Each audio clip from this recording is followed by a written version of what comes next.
This story was first told to me when I was a neonate, newly studying in the Crystal Tower of Somerset. I was admiring the famous animal pens of the tower when I was approached by an older student. The fellow who told me this tale seemed very trustworthy at first, but, as the reader will soon discover, the tale is very dubious indeed. Of course, I have told it since to other neonates of the tower in the same spirit. I offer the following for your august consideration, gentle reader. Many, many years back, a talented but poor bard was passing through Somerset, looking for work. He could sing, he could dance, he could act, but no one had any use for his performances.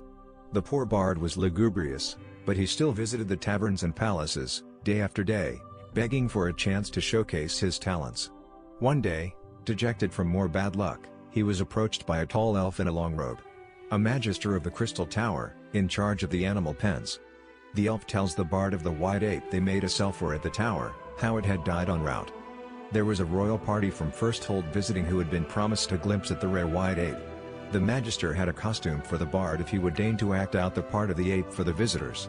The bard had promised himself to take the first part that came his way, no matter how minor, so he agreed. The elf promised that the charade would last no longer than a fortnight, when the visitors left.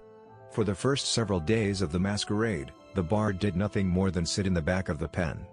He was afraid to move and show the possible imperfections of the ape costume. In time, he became bored and began walking around. He suddenly noticed that the royal party was watching, fascinated. Happy that the ruse was working, he decided to enliven the act. Soon he had both a performance and a crowd. Instead of dancing a traditional elven jig, he would swing around the cell with every acrobatic trick he knew. Instead of singing a ballad, he would roar a roar he imagined a rare white ape might roar. The crowd loved it. The party outside his cell grew larger and larger every day. One day, he was performing for the crowd, his finest work to date. He swung himself round and round, roaring and bleeding. His hand slipped and he went flying through the bar and into the cell next door, where a snow wolf was in residence. Hackling its back and growling, the snow wolf began to inch toward the bard. Seeing no other way out, the bard screamed, "Help! Help!" The snow wolf whispered, "Shut up or you'll get us all fired."